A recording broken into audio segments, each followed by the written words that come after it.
I am Harrison Caldwell, 70 years old, and somehow still healing from the wounds my own son inflicted.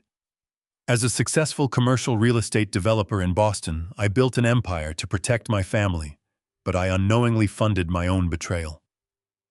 On Christmas Eve, instead of an invitation to dinner, I received a text from my son Derek. He wrote, "Dad, celebrate Christmas on your own this year. We need space as a real family." His wife Megan chimed in seconds later, "Maybe someday you will earn the right to sit with us." I simply stared at the screen and smiled. I replied, "Thanks for letting me know. I will cancel all payments today." That night I logged in, disabled every family credit account, and completely cut off their extravagant lifestyle. Before I continue this story, let me know where you are watching from in the comments below. Hit like and subscribe if you have ever had to stand up to family who underestimated your worth. Growing up with absolutely nothing in the freezing winters of Massachusetts meant that privilege was something I desperately wanted to give my children. But inside my sprawling mansion that night, the emotional coldness permeated every corner. The silence of the house was deafening. I did not pour myself a glass of scotch. I did not wallow in self-pity. I walked straight into my home office, a room built on 4 decades of ruthless negotiations and sleepless nights, and I opened my laptop. The glow of the screen illuminated the dark mahogany desk. I logged into the private portal of the Caldwell Family Trust. For years, I had been the silent engine keeping their perfect lives afloat. Derek and Megan lived in a $4 million historic home in Beacon Hill, driving imported cars and wearing clothes that cost more than my first mortgage. They believed they were independent, self-made socialites. They were not. They were entirely dependent on the digital umbilical cord connected to my bank accounts. In a rapid, methodical sequence, I began to sever those ties. First, I navigated to the credit card division. I selected all 4 platinum black cards issued in their names. With one click, I suspended them. The system asked for a reason. I typed fraudulent activity. Next, I moved to the automated payments tab. There it was, the massive monthly wire transfer that covered the mortgage on their Beacon Hill mansion. I canceled the recurring payment. Finally, I found Megan's personal luxury travel fund, an account I had generously set up so she could take the grandchildren on vacations. I liquidated the entire balance back into my primary holding account. As the screen loading bar turned green, confirming that the transfers were complete, a deep wave of sorrow washed over me. I remembered the late nights building my commercial real estate empire, laying bricks, when I could not afford a crew, and negotiating with brutal bankers just to keep the lights on. But mostly, I remembered the dying words of my late wife, Martha. She had held my hand in her hospital bed 3 years ago, her breathing shallow, but her mind sharp. She had looked at me with those piercing eyes and whispered, "Harrison, you give the boy money, but you are robbing him of his dignity. He does not know how to survive, and one day he will resent you for it." She was right. I had mistaken financial provision for fatherly love. And in return, my son had decided I was no longer a part of his real family. I watched the clock on my desk. The digital numbers shifted to midnight. It was officially Christmas. I closed the laptop. The deed was done. The next morning, the sun rose over a frozen, quiet Boston. I woke up feeling surprisingly calm. I went down to the kitchen, ground my favorite dark roast coffee beans, and listened to the peaceful sound of the brewing machine. There was no chaos, no ungrateful remarks, just the serene quiet of a man who had finally taken his life back. But the peace did not last long. At exactly 7 in the morning, the heavy iron gates at the front of my estate began to rattle. The intercom on the kitchen wall buzzed frantically, a harsh, continuous noise that echoed through the empty halls. I took a slow sip of my black coffee, walked over to the security monitor, and looked at the feed. Derek and Megan were standing out in the freezing cold. They looked pale, disheveled, and entirely panicked. Derek was mashing the buzzer with his thumb, while Megan paced back and forth, clutching her designer coat around her shivering shoulders. I took my time. I set my coffee mug down on the granite counter, walked to the front foyer, and slowly opened the heavy oak door. They practically stumbled inside, bringing the bitter winter wind with them. The arrogance from their text messages the night before was completely gone, replaced by a desperate, frantic energy. "Dad." "What is going on?" Derek stammered, his breath visible in the cold air. "The bank just sent me an automated default warning on the house. They said the mortgage payment bounced." Megan pushed past him, her eyes wide with sheer panic. "And my cards," she cried out, her voice trembling. "I tried to buy a limited edition handbag online last night as a Christmas gift for myself, and the transaction was publicly declined. The concierge at the boutique called me this morning to ask if I was experiencing financial distress. Do you have any idea how humiliating that was?" I looked at them. Two grown adults throwing a tantrum on Christmas morning because the endless river of money had suddenly run dry. I leaned against the doorframe and kept my voice perfectly level. "You said you wanted space as a real family. You said I needed to earn the right to sit with you. I am simply respecting your boundaries. Real families pay their own bills." Megan burst into tears right there in my foyer. It was a spectacular performance. She dropped her face into her hands, her shoulders shaking violently as she collapsed onto the Italian leather sofa in the living room. "Dad, please," she sobbed, looking up at me with tear-streaked cheeks. "I am so sorry. You have to understand, I have been dealing with terrible postpartum depression, and the holiday stress just pushed me over the edge." I looked at her, expression unchanged. Her youngest child was 4 years old. Postpartum depression was a convenient, insulting lie. "I drank too much wine yesterday," Megan continued, reaching out to grab my hand. "I lost control. We just wanted a quiet Christmas, to teach the kids about independence, to show them we do not have to rely on Grandpa for everything. That text message was a stupid, drunken mistake. Please forgive me." Derek jumped in immediately, playing the role of the overwhelmed, hard-working son. "Dad, you know how much pressure I am under. Being the vice president at your company is crushing me. I am constantly trying to prove myself to you, trying to show you I am worthy of your legacy." We snapped under the pressure. "Please, you have to unlock the accounts. Private school tuition for the kids is due next week. If we do not pay, they will lose their spots. Do not punish your grandchildren for our foolish mistake." It was a smooth, well-rehearsed lie. A desperate plea meant to pull at the heartstrings of a lonely old grandfather. And for a fleeting second, the father in me wanted to relent. But the businessman in me, the shark who had survived 4 decades in the cutthroat Boston real estate market, woke up immediately. My intuition screamed that something was deeply, dangerously wrong. I had set up an irrevocable educational trust for my grandchildren 5 years ago. Their private school tuition was paid automatically directly to the institution until they graduated high school.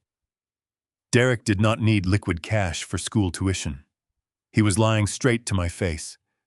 Why did they desperately need millions of dollars in liquid cash right now? I kept my face perfectly neutral.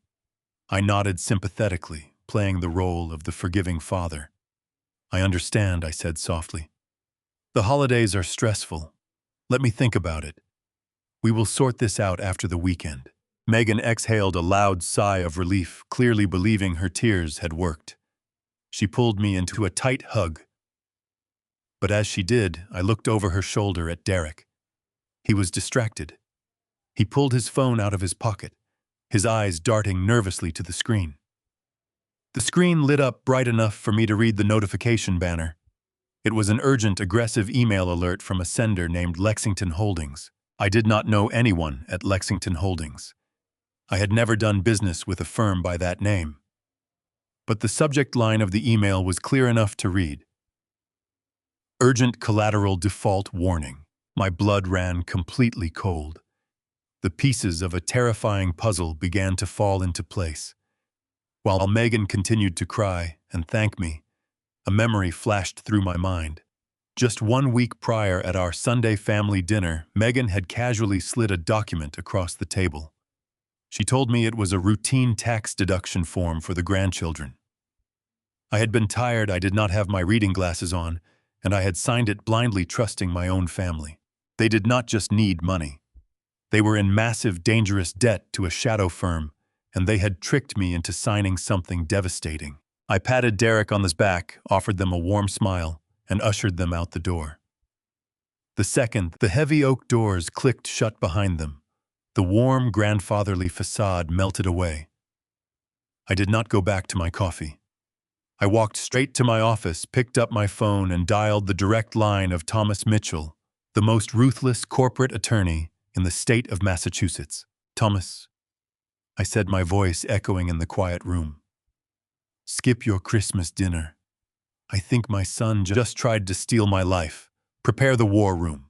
The glow of the laptop screen faded into darkness the moment I pressed confirm. It was officially Christmas. I closed the computer, feeling a profound sense of finality wash over me. For the first time in years, the crushing weight of ungrateful expectations lifted from my shoulders. I went upstairs, lay down in my large empty bed, and slept better than I had in a decade. When the morning sun finally broke through the heavy winter clouds, casting long shadows across the frost-covered grounds of my Boston estate, I woke up with absolute clarity. The air was crisp and still.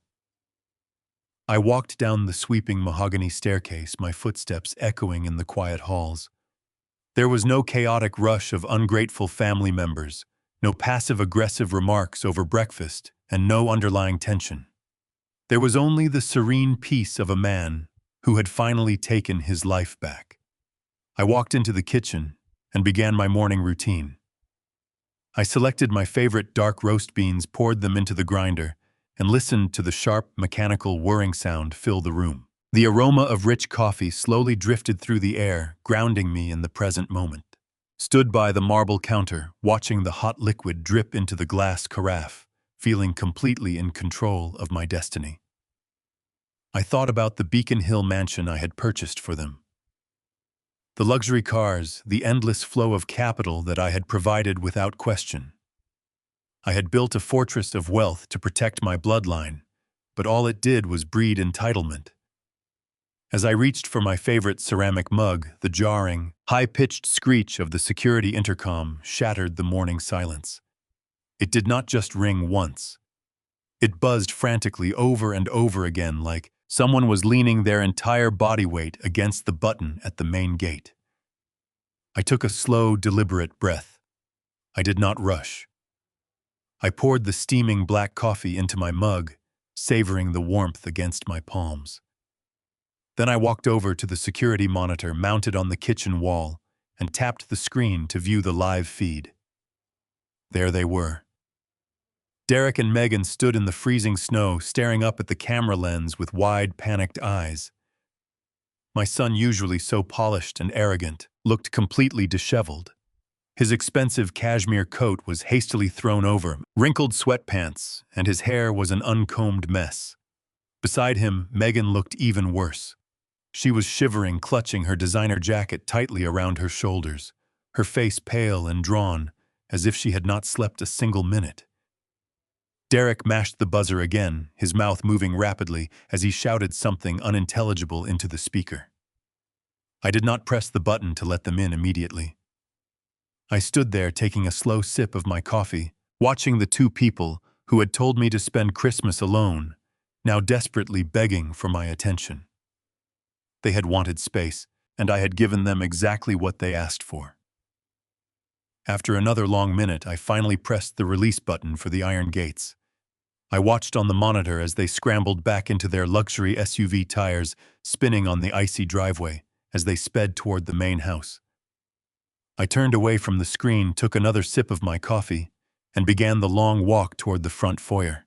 I passed by the priceless artwork and the antique furnishings that I had acquired over a lifetime of ruthless business negotiations. Every single item in this house was earned through sweat and sacrifice. Nothing was handed to me. It was a lesson my son had never learned, but he was about to learn it today.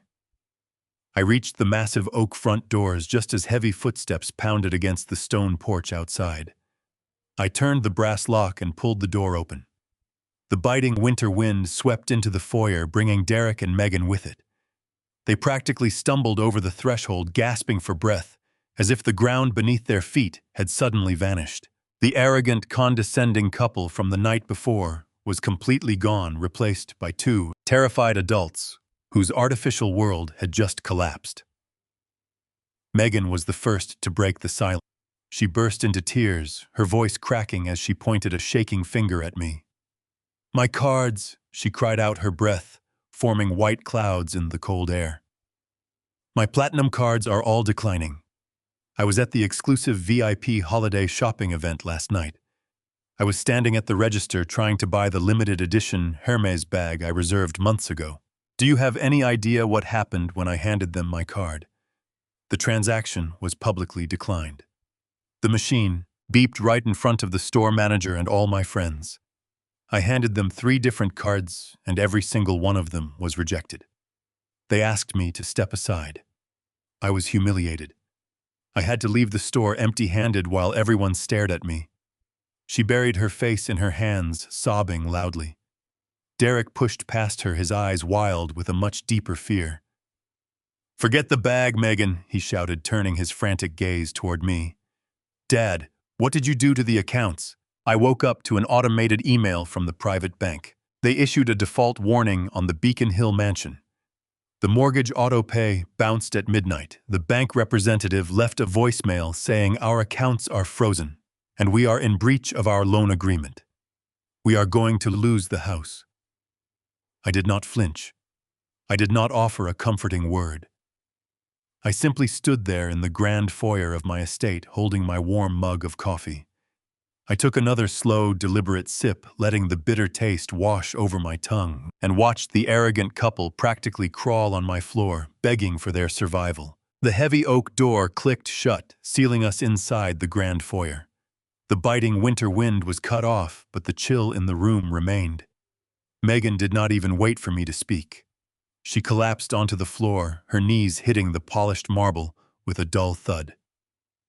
Her designer coat slipped from her shivering shoulders, pooling around her like a deflated parachute. She buried her face in her hands, her shoulders heaving with violent theatrical sobs. It was a spectacular performance, the kind of dramatic display that would have broken my heart just a few days ago. I watched her with detached fascination. I did not reach out to help her up. I did not offer a comforting word.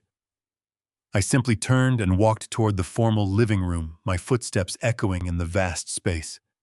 I sat down in my favorite wingback chair by the unlit fireplace, crossing my legs and setting my coffee mug on the side table. Derek hurried over to his wife, pulling her up by her arm and practically dragging her into the living room. They sat together on the Italian leather sofa, looking like 2 reprimanded children called into the principal's office. Megan wiped her tear-streaked face, smudging her expensive makeup across her cheeks. She looked up at me, her eyes wide and pleading, hoping to find the soft, generous grandfather she was so used to manipulating. "Dad, please," she sobbed, her voice trembling perfectly.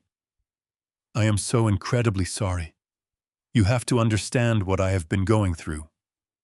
I have been dealing with terrible postpartum depression for months. The holiday stress just pushed me completely over the edge.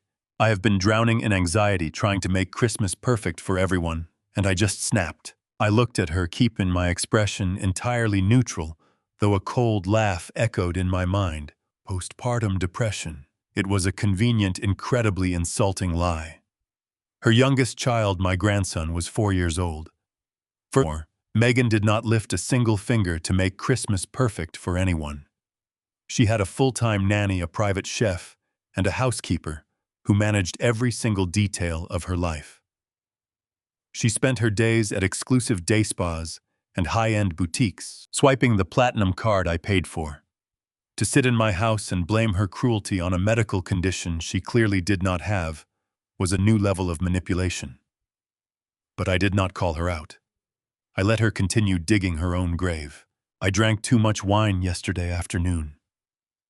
Megan continued, her voice dropping into a desperate whisper. I lost complete control of my emotions. We had been talking about how we wanted to give the kids a quiet Christmas, just the four of us. We wanted to teach them about independence, to show them that we do not have to rely on Grandpa for everything. We wanted to build our own traditions. That text message was a stupid, drunken mistake. I was just trying to be a strong mother, and I took it out on you. Please forgive me, Harrison. Please forgive me, Dad. I love you so much. She reached across the low glass table, trying to grab my hand. I smoothly pulled my hand back, adjusting the cuff of my sweater. Her explanation was as flawless as it was fictitious. Teach the kids independence by spending my money on limited edition designer handbags. Build their own traditions by shutting me out of the very house I purchased for them. It was a masterclass in gaslighting. She wanted me to believe that her vicious, calculating words were simply the result of too much Chardonnay and a noble desire to be a better parent. I simply nodded slowly, offering a faint, sympathetic smile. I played the role of the tired, forgiving father perfectly. Sensing that my anger might be softening, Derek immediately jumped in to seal the deal. He leaned forward, resting his elbows on his knees, playing the role of the overwhelmed, hard-working son. Dad, you know how much pressure I am under right now, he said, his voice thick with rehearsed exhaustion. Being the vice president at your commercial real estate firm is crushing me. I am constantly working late, constantly trying to prove myself to you, trying to show you I am worthy of carrying on your legacy. Megan and I barely see each other. We snapped under the immense pressure of living up to the Caldwell name. We made a terrible error in judgment, and we are begging for your grace. He paused, running a hand through his messy hair, looking at me with what he hoped looked like genuine remorse. But we cannot survive this freeze, Dad. He urged, his tone shifting from apologetic to desperate. You have to unlock the accounts right now. Private school tuition for the kids is due next week. The bank needs the funds cleared by Monday morning. If we do not pay, they will lose their spots at the academy. You cannot let this happen. Do not punish your innocent grandchildren for our foolish mistake. We need the money transferred today. It was a smooth, well-rehearsed lie. A desperate plea meant to pull at the heartstrings of a lonely old grandfather. And for a fleeting second, the father in me wanted to relent. But the businessman in me, the ruthless shark who had survived 4 decades in the cutthroat Boston real estate market, woke up immediately. My internal alarm bells began screaming that something was deeply, dangerously wrong. I had set up an irrevocable educational trust for my grandchildren exactly 5 years ago. Their private school tuition was already paid automatically, directly to the institution, every single semester until they graduated high school. Derek did not need liquid cash for school tuition. He was standing right there, lying straight to my face. Why did they desperately need millions of dollars in liquid cash right now? Derek leaned forward, resting his elbows heavily on his knees. He ran a hand through his uncombed hair, exhaling a long, trembling breath that was meant to convey deep exhaustion. Dad, you know how much pressure I am under right now, he said, his voice dropping an octave to sound sincere. Being the vice president at your commercial real estate firm is completely crushing me. I am constantly working late, constantly trying to prove myself to you, trying to show you that I am worthy of carrying on your legacy. Megan and I barely even see each other anymore. We simply snapped under the immense pressure of living up to the Caldwell name. We made a terrible error in judgment, and we are begging for your grace. I kept my face perfectly neutral, showing nothing but a mild grandfatherly concern. Inside my mind was sharp, calculating every word he spoke. Derek had always been a master of deflection. When he was a teenager and wrecked his first car, he blamed the icy roads. When he failed a college course, he blamed an unfair professor. Now, as a grown man, he was blaming the very company that provided him with a luxurious lifestyle. I watched his body language closely. His shoulders were tense, his foot tapped restlessly against the marble floor, and his eyes kept darting toward the hallway as if he expected a bomb to go off at any second. This was not the posture of a man who was merely apologizing for a disrespectful text message. This was the posture of a man who was terrified. But we cannot survive this financial freeze, Dad. Derek urged, his tone shifting quickly from apologetic to desperate. He leaned closer, his eyes pleading. You have to unlock those accounts right now. Private school tuition for the kids is due next week. The bank needs the funds cleared by Monday morning at the absolute latest. If we do not pay, they will lose their spots at the academy. You cannot let this happen. Do not punish your innocent grandchildren for our foolish mistake. We need the money transferred today. It was a smooth, well-rehearsed lie. A desperate plea meant to pull at the heartstrings of a lonely old grandfather. And for a fleeting second, the father in me wanted to relent, to simply write a check and make the pain disappear. But the businessman in me, the ruthless shark who had survived 4 decades in the cutthroat Boston real estate market, woke up immediately. My internal alarm bells began screaming that something was deeply, dangerously wrong. I looked at Derek, holding his gaze, and forced myself to nod sympathetically. I let him believe that his emotional manipulation was working. In reality, my mind was racing through cold, hard facts. I had set up an irrevocable educational trust for my grandchildren exactly 5 years ago. I had funded it completely to ensure their futures were secure no matter what happened to my estate. Their private school tuition was already paid automatically, directly to the institution every single semester until they graduated high school. Derek did not need liquid cash for school tuition. He was standing right there in my living room, lying straight to my face. The realization hit me like a physical blow. If the tuition was already covered, why did my son desperately need millions of dollars in liquid cash right this very second? I maintained my warm, forgiving facade. I understand, I said softly, keeping my voice low and soothing. The holidays are stressful for everyone, and raising a family comes with a lot of heavy burdens. Let me think about it. We will sort this out after the weekend. You do not need to worry about the children. I will always make sure they are taken care of. Megan exhaled a loud, dramatic sigh of relief. She clearly believed her tears had worked their usual magic. She reached forward and pulled me into a tight, performative hug, thanking me profusely for my boundless generosity. But as she wrapped her arms around my neck, I looked over her shoulder at Derek. He did not look relieved. He did not look like a man who had just been forgiven by his father. He looked like a man who was running out of time. Derek was distracted. He had pulled his phone out of his coat pocket, his thumbs moving frantically across the screen. His hands were shaking so badly that he almost dropped the device onto the glass coffee table. As he fumbled to catch it, the screen lit up brightly, facing my direction for just a fraction of a second. It was long enough for my trained eyes to catch the details. It was an urgent push notification.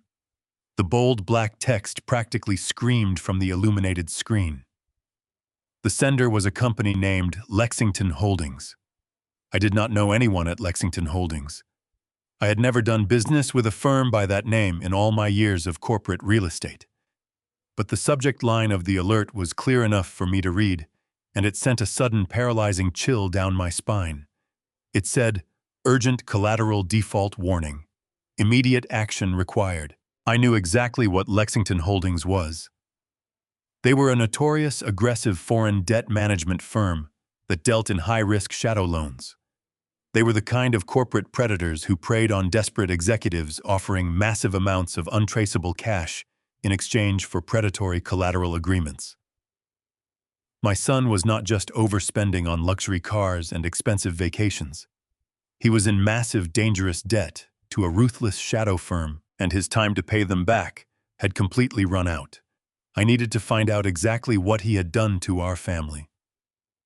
I took a deep breath, forced a polite smile, and promised them I would handle the bank immediately. They had no idea I was preparing to destroy their entire world. I stood up from my chair, my joints aching slightly, offering them a final reassuring embrace. Megan squeezed me tightly, her perfume masking the scent of her desperation.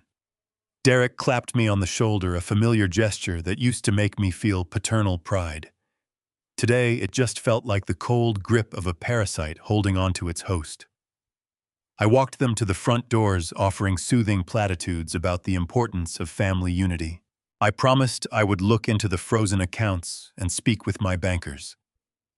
They nodded, their faces flushed with relief, completely oblivious to the silent war I had just declared.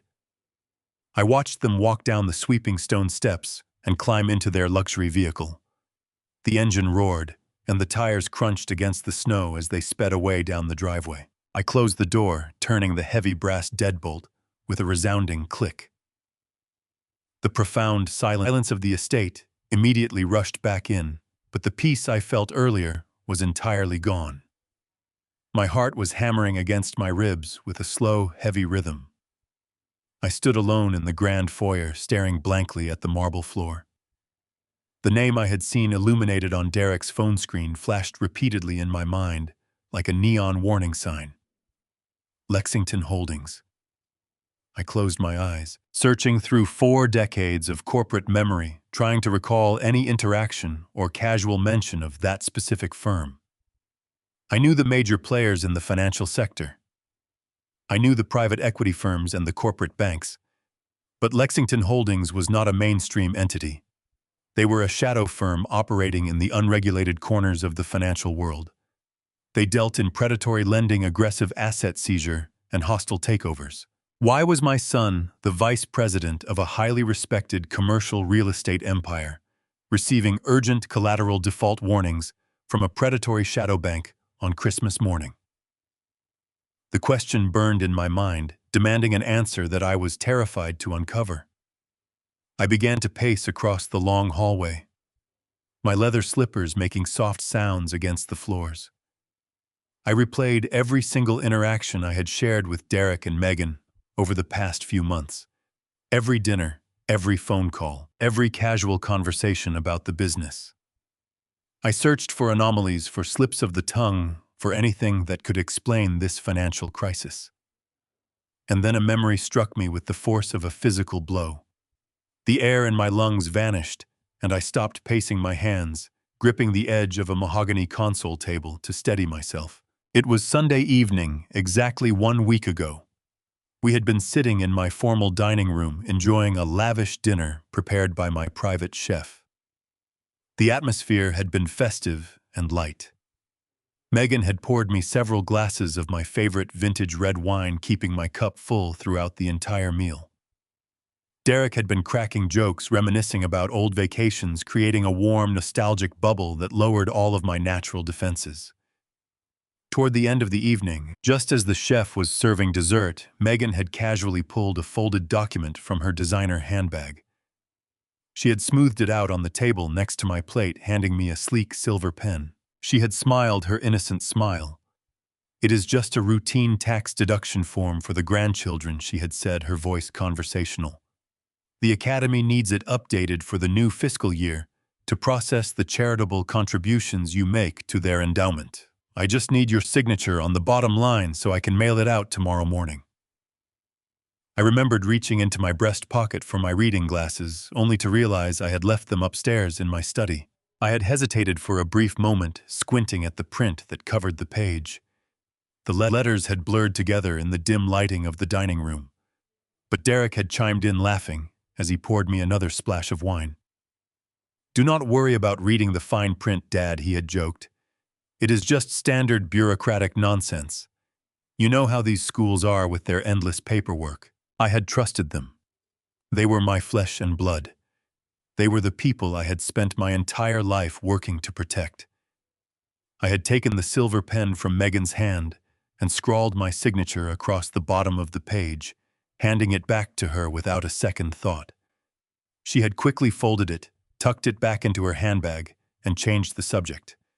Now standing alone in my cold foyer, the memory made my stomach churn with nausea.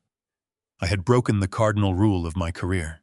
I had blindly signed a legal document without having my lawyers review it first. It was not a tax form. I knew it with absolute terrifying certainty. Academies do not require a grandfather to sign complex tax documents in the middle of a Sunday dinner. They had exploited my trust, my relaxed state, and my failing eyesight to secure my signature on something devastating. Something that was directly connected to the aggressive default warning from Lexington Holdings. Panic, cold, and sharp flooded my veins. I pushed away from the table and began to run. I sprinted down the hallway, ignoring the sharp ache in my knees, moving with a desperate energy I had not felt in years. I reached the heavy double doors of my home office, threw them open, and rushed straight toward the filing cabinets lining the back wall. I dropped to my knees, my hands shaking uncontrollably, as I yanked the heavy metal drawers open. I had always demanded a carbon copy of every single document that entered or left my house. I began tearing through the folders, frantically searching for the duplicate of the paper I had signed, desperate to uncover the exact nature of the trap my own family had set for me. As soon as their car disappeared down the driveway, I rushed into my office and pulled folder after folder from the heavy steel drawers, my fingers sliding over tabs labeled with dates and legal terms. The filing system was meticulously maintained by my secretary, who came twice a week. I went straight to the section for charitable trusts and educational endowments. I rapidly flipped through the thick stack of papers, scanning for anything dated from the previous Sunday. Nothing. I checked the miscellaneous legal drawer. Nothing. I checked the personal correspondence file. Still nothing. My breath caught in my throat as I stood up, the discarded files scattered across the Persian rug at my feet. The carbon copy was gone, or rather, it had never existed in my records. Megan had not just tricked me into blindly signing a document in the dining room. She had carefully ensured that the duplicate page remained in her designer handbag, taking the only physical evidence of my signature with her. They had orchestrated this with terrifying precision. They knew I was meticulous with my paperwork, so they bypassed my office entirely, using a casual family dinner and a few glasses of red wine to bypass my defenses. Every single move they made was deliberately calculated to leave me entirely blind to their true intentions. The profound sense of betrayal threatened to buckle my knees, but I refused to let it break me. I closed my eyes, taking a deep, shuddering breath to steady my racing pulse. When I opened them again, the sad, rejected father persona was entirely and permanently gone. The vulnerable old man who had mourned his lost family ceased to exist. In his place stood the ruthless 70-year-old real estate shark who had conquered the brutal commercial markets of Boston. I had spent 40 years crushing corporate rivals, anticipating hostile takeovers, and destroying predatory lending firms, exactly like Lexington Holdings. I had built a massive empire from the frozen ground, up relying on grit and unyielding discipline. I had sacrificed my youth to secure a legacy, and no one, absolutely no one, was going to steal it from me, not even my own flesh and blood. I walked over to the heavy mahogany desk, my mind moving with cold, calculated efficiency. The pieces of their massive financial coup were coming together in my head. Derek had leveraged something massive. He had used my signature to secure a highly illegal shadow loan from a foreign entity, likely using my company shares or my properties as the ultimate collateral. They were planning to completely ruin me, stripping away everything I had worked my entire life to achieve, leaving me with absolutely nothing. I picked up the heavy receiver of my desk phone. I did not use my personal cell phone. If they were reckless enough to pull off a multi-million-dollar fraud, they were definitely reckless enough to attempt a digital breach on my personal devices. I dialed a highly encrypted private number that only 2 people in the entire world possessed. The phone rang only once before a deep, gravelly voice answered on the other end. Thomas Mitchell was not just a corporate attorney. I was a merciless legal gladiator. A man who viewed corporate litigation as a bloody sport where only the strongest survived. Thomas said, my voice steady and completely devoid of emotion. Skip the turkey dinner tonight. Put down your drink and get your team ready immediately. I think my son just tried to steal my life. Prepare the war room. There was a brief silence on the other end of the line. Thomas did not ask unnecessary questions. He did not offer empty sympathies. He simply responded with the cold professionalism that made him the most feared lawyer in Massachusetts. "Give me 1 hour," Harrison Thomas replied smoothly. "The penthouse suite at the Ritz is already secured under a dummy corporation. Bring nothing but your encrypted drive. Do not tell anyone where you are going. I will have the digital forensics team waiting for you when you arrive. Do not underestimate them." I placed the receiver back onto the cradle, the sharp click echoing in the silent office. I walked over to the hidden wall safe behind a framed oil painting of the Boston Harbor. I spun the brass dial with practiced precision, listening to the heavy tumblers fall into place. I pulled out a small, heavy black drive containing every access code, banking token, and digital deed to my empire. I slipped it into the inner pocket of my suit jacket, feeling the cold metal against my chest. I knew I needed to move quickly and very quietly. I walked to my master bedroom and pulled a small leather duffel bag from the top shelf of the closet. I did not pack much. Just a few crisp dress shirts, a dark suit, and basic toiletries. I needed to travel light. I needed to vanish completely into the shadows before they realized I was onto their scheme. Derek and Megan believed they had the upper hand because they thought I was a sentimental, egging grandfather who would simply roll over and accept defeat to keep the peace. They were foolish enough to mistake my paternal patience for senility and weakness. That was a fatal miscalculation. I would systematically dismantle every safety net I had ever provided them. I would tear down the pristine facade they paraded around the city, exposing the ugly truth beneath. They would soon deeply learn what truly happens when you cross Harrison Caldwell. They had absolutely no idea that they had just initiated a war with a man who wrote the very rules of the game they were trying to play. I slowly zipped the heavy leather bag closed and grabbed my car keys.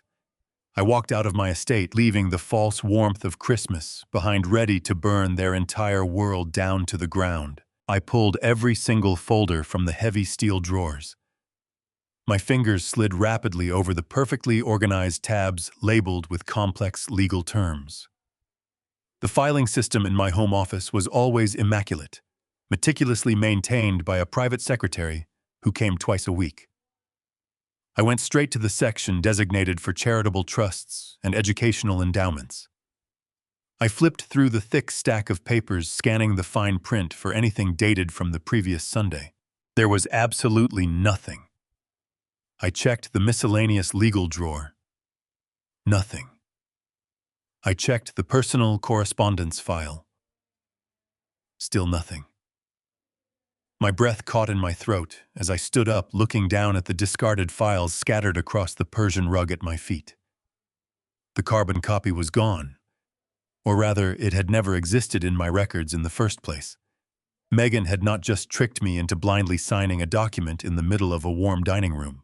She had carefully ensured that the duplicate page remained tucked away inside her designer handbag, taking the only physical evidence of my signature with her when she left.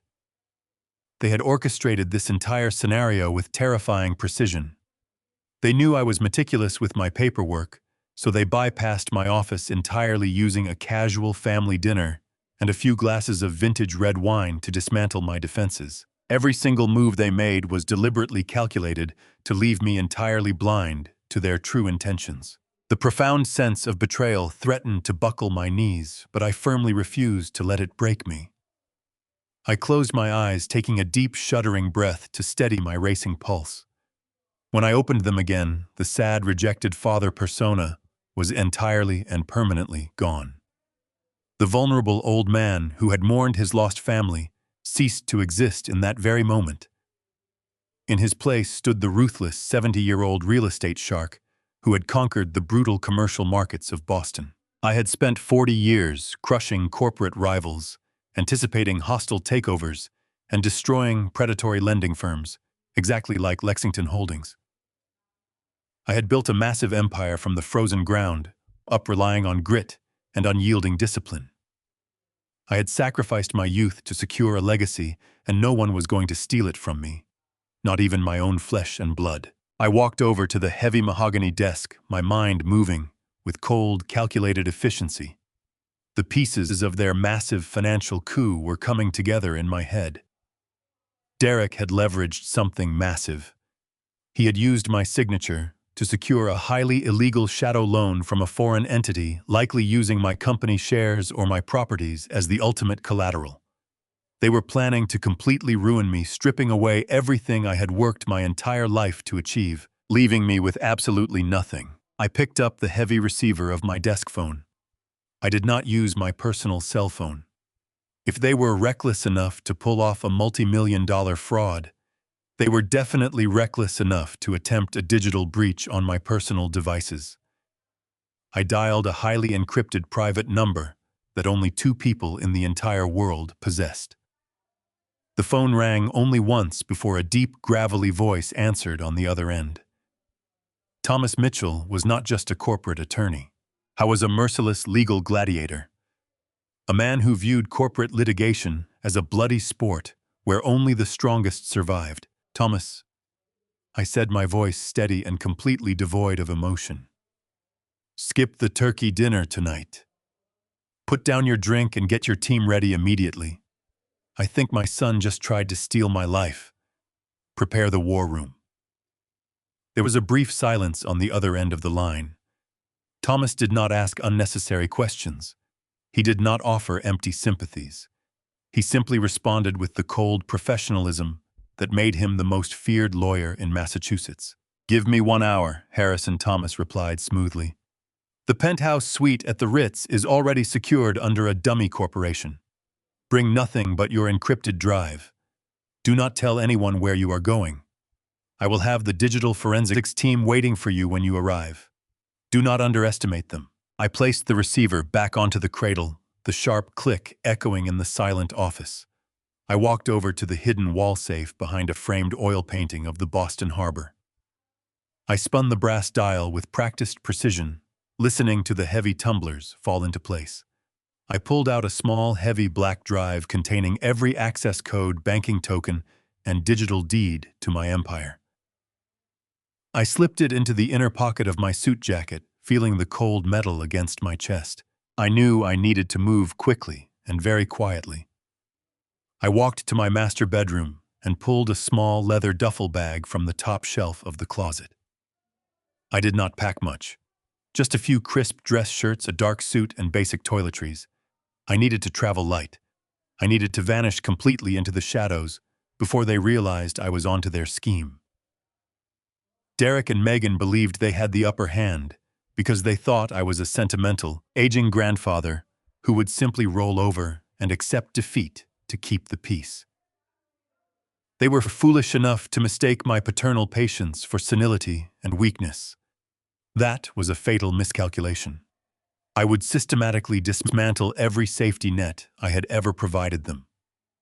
I would tear down the pristine facade they paraded around the city, exposing the ugly truth beneath.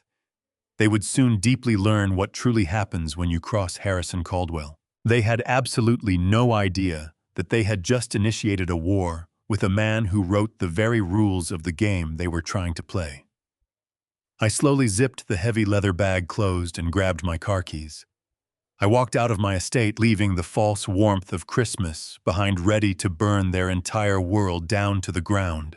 The black car pulled up to the discreet rear entrance of the Boston Ritz-Carlton. I stepped out into the freezing night and bypassed the main lobby entirely. Thomas had arranged a dedicated service elevator that carried me directly to the penthouse suite.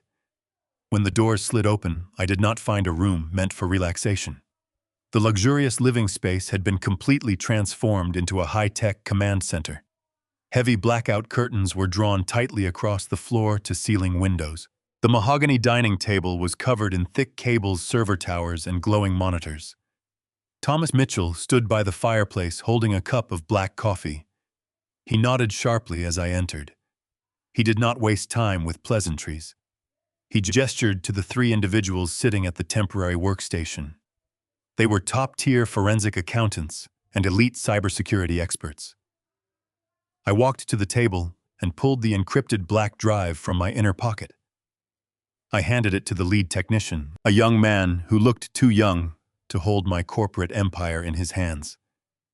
He took it silently, plugged it into a terminal, and began typing at a furious pace. "We are establishing a secure connection to the corporate servers," now the technician said, his eyes darting across lines of scrolling code.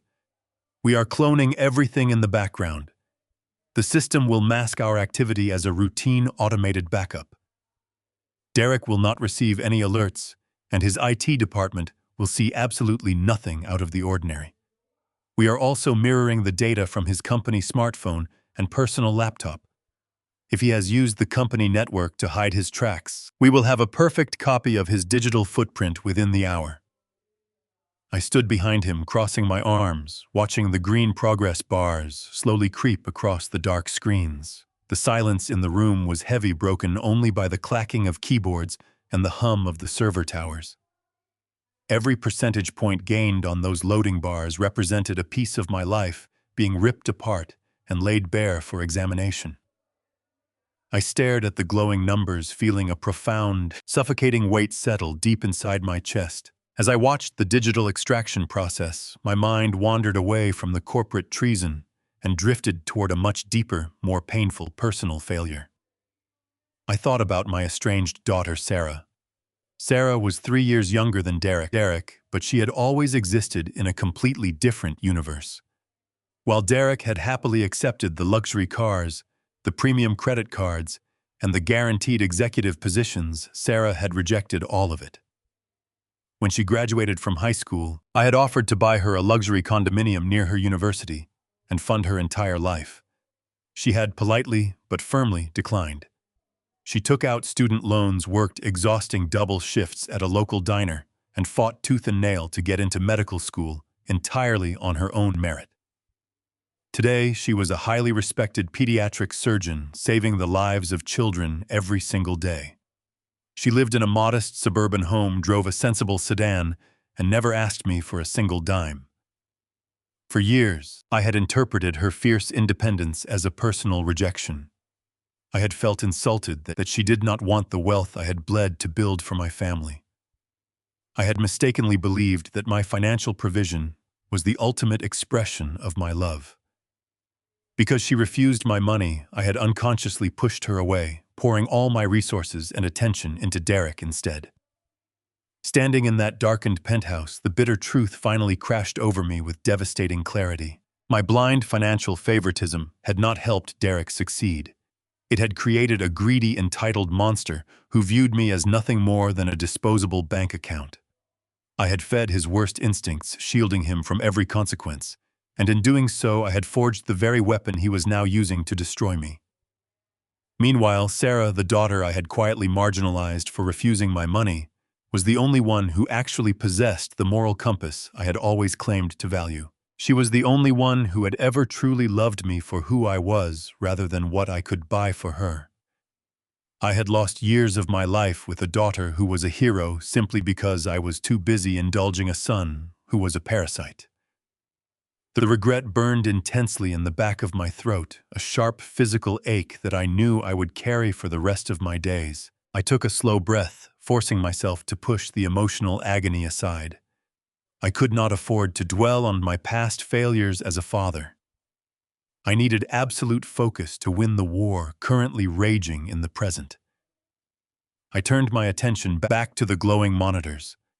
The progress bars for the server cloning reached 100%, turning a solid, brilliant green. The lead cybersecurity expert immediately began running algorithmic sorting programs, sifting through millions of deleted emails, hidden financial ledgers, and encrypted communication logs. Suddenly, the rapid clacking of his keyboard stopped. He leaned closer to the monitor, his brow furrowing in deep concentration. His fingers flew across the keys, again executing a complex series of override commands. The screen flashed red for a brief second, before transitioning to a stark white interface. He had breached a heavily fortified partition within the deepest layers of the local network. He clicked on a hidden, highly encrypted folder buried inside the root directory of Derek's personal hard drive. The contents spilled across the screen, revealing dozens of scanned legal contracts and shadow financial ledgers. The technician stopped breathing for a moment. He turned his chair around slowly, looking up at me with an expression of pure, unadulterated shock. "Mr. Caldwell," he said, his voice trembling slightly in the quiet room. "You need to see this right now." I stepped closer to the glowing monitors, positioning myself right behind the seated technician. The stark white background of the hidden folder illuminated the dark penthouse, casting long shadows against the walls. My eyes scanned the file names listed in the directory. They were innocuous, labeled as routine vendor invoices and quarterly marketing projections. But the contents inside were a devastating catalog of financial treason.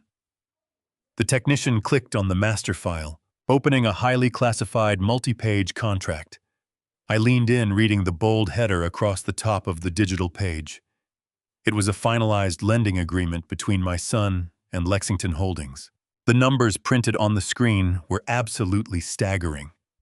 Derek had not simply overspent his generous salary to cover his lavish lifestyle. He had secured a massive shadow loan for $15 million in liquid cash. My mind reeled as I processed the sheer magnitude of the debt. Thomas moved to my side, his eyes narrowing as he read through the dense legal jargon of the contract. He was a man who had seen every form of corporate corruption, but even his jaw tightened as he scrolled through the terms. Low, dangerous murmur. Lexington Holdings does not give out $15 million based on a good credit score. They require ironclad guarantees. They require assets that can be easily liquidated. I knew he was right. Shadow banks operated outside the boundaries of traditional financial regulations. They were vultures circling vulnerable executives, waiting for a moment of weakness. I watched the technician scroll down to the collateral section of the agreement. When I saw the asset Derek had pledged to secure the loan, the air left my lungs completely. He had not used the Beacon Hill mansion. He had not used his luxury vehicles or his personal investment portfolios. Derek had leveraged his unvested future shares in my commercial real estate empire. It was a catastrophic violation of every rule I had established when I built the company. I had structured the family trust to ensure that the business remained entirely under my control until the day I decided to step down. Derek was scheduled to inherit a minority stake, but those shares were strictly unvested. They did not legally belong to him yet. They were a promise, a future inheritance contingent on his continued loyalty and performance within the firm. But according to the document on the screen, Derek had pledged those exact shares as the ultimate collateral for his $15 million shadow loan. Thomas pointed a steady finger at the liability clause. "Harrison, if this loan defaults, Lexington Holdings does not just take your son to court. They seize the unvested equity immediately. With $15 million worth of shares, they would secure a massive voting block in your company.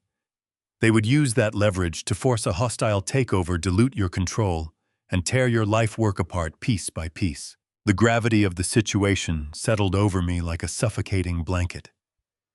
Derek had essentially handed the keys to my fortress to a group of financial predators. The aggressive default warning I had seen on his phone earlier that morning finally made perfect sense. He was out of time. He had failed to make the exorbitant interest payments, and Lexington Holdings was preparing to collect their collateral. But a glaring, impossible discrepancy suddenly broke through the panic. I placed my hands on the edge of the table, leaning closer to the monitor. "This makes absolutely no sense," I said, my voice rising with a mixture of anger and confusion. "Unvested shares cannot be pledged as collateral without the primary shareholder granting explicit consent. I am the sole managing partner. The bank would require my direct authorization, a notarized signature, and a formal board resolution to even process this paperwork. Lexington Holdings might be a shadow firm, but they are not stupid. They would never release $15 million without legally binding proof that the collateral could be seized." Thomas nodded in agreement. He turned to the cybersecurity expert and issued a rapid command: "Search the folder for any supporting authorization documents. Look for a guarantor signature or a proxy agreement. Find out how your son convinced a billion-dollar lending firm that he had the legal right to gamble with his father's empire." The technician's fingers flew across the keyboard. He opened a subfolder labeled as Compliance Verification. A new document populated the screen. It was a digital scan of a highly complex legal authorization. I looked at the bottom of the page, expecting to see a clumsy forgery, a desperate attempt by Derek to fake my handwriting. But the signature resting on the bottom line was not a forgery. It was my authentic, undeniable signature scrawled in my distinct handwriting. I stared at my own handwriting, feeling a deep, sickening wave of betrayal wash over my entire body. I had spent 40 years building a fortress to protect my bloodline, only to have my own son use my blind trust as the ultimate weapon to orchestrate my downfall. The trap they had set for me was so meticulously crafted that I had walked directly into it, completely blind. My mind flashed back to the Sunday dinner. The glasses of vintage red wine. Megan smiling sweetly across the table, sliding a piece of paper next to my plate. The routine tax deduction form for my grandchildren. I had signed it blindly, trusting the people I loved most. But as Thomas scrolled to the top of the scanned document, the true nature of their deception was finally laid bare. It was not a collateral authorization form. It was something far more invasive, far more permanent, and infinitely more dangerous. Thomas stepped back from the screen, turning to look at me with an expression of profound, chilling horror. "They did not bypass your authority, Harrison," he said quietly. "They erased it completely." I stared at the screen, my eyes tracing the stark black letters.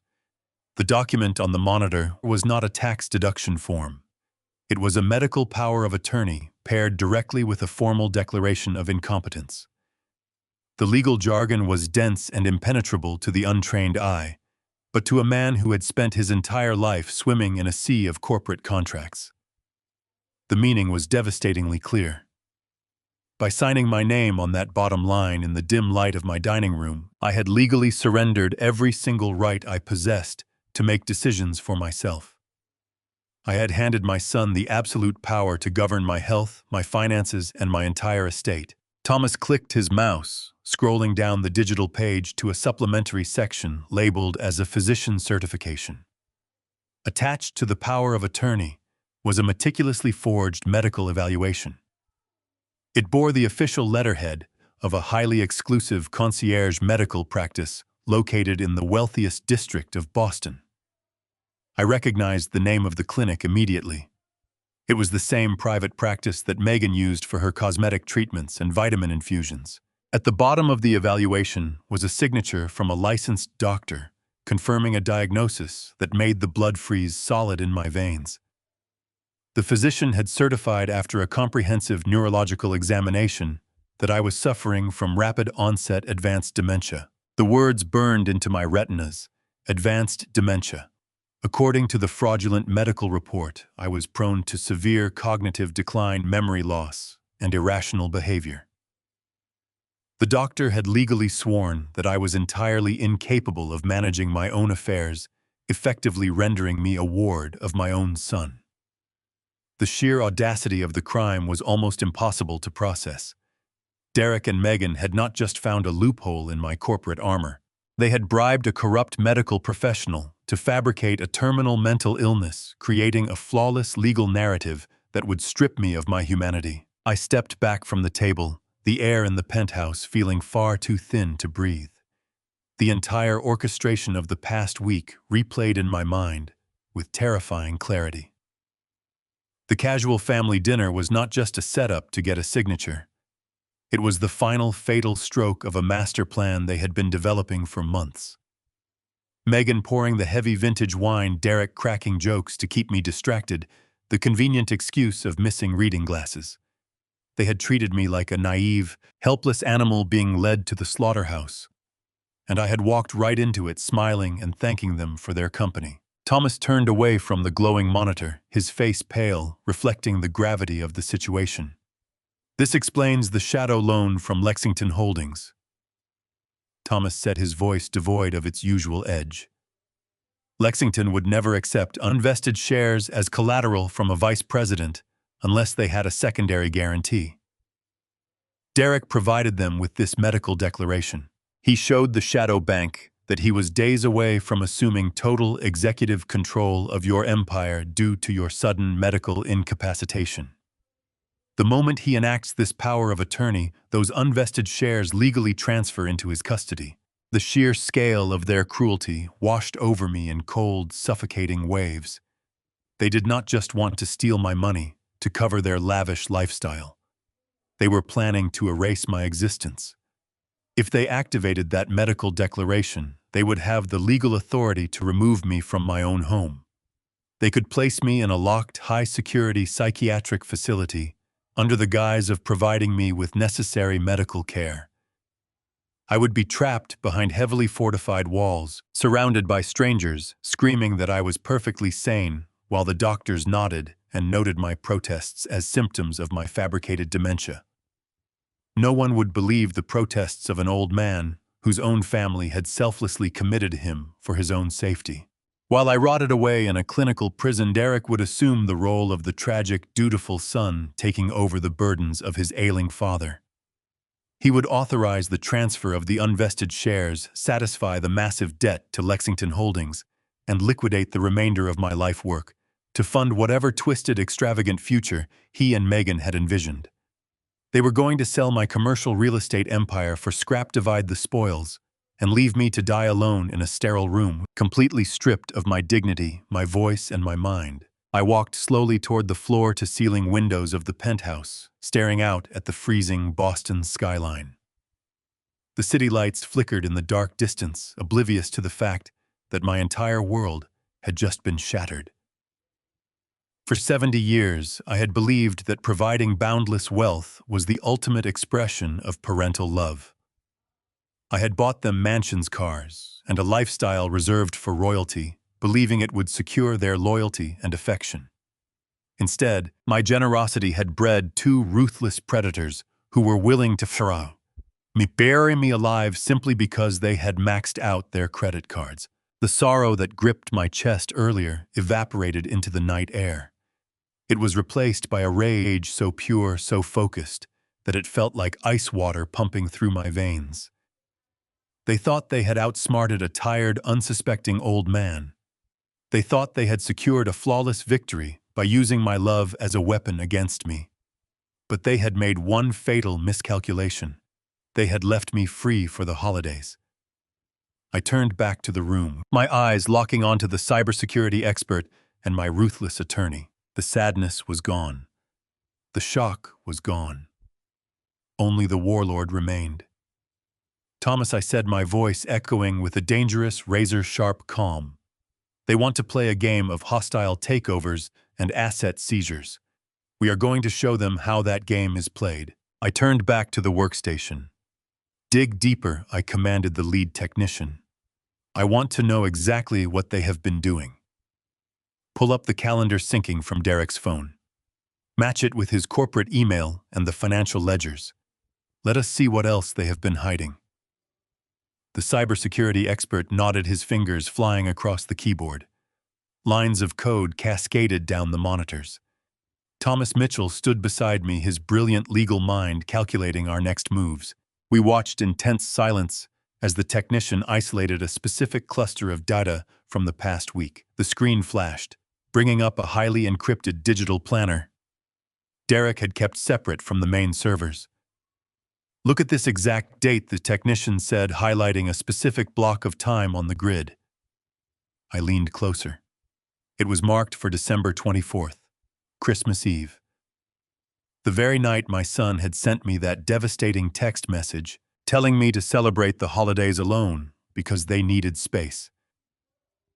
The night Megan had coldly added that perhaps someday I would earn the right to sit at their table. I had spent that evening sitting in the deafening silence of my mansion, genuinely believing that I had somehow failed them as a father. But the data displayed brightly on the screen painted an infinitely more sinister picture. "Open the full details of that event," Thomas instructed. The technician clicked on the calendar block, and a massive digital file expanded across the monitors. It was not an intimate family gathering. It was an exhaustive itinerary for a lavish corporate gala. Attached were dozens of electronic receipts.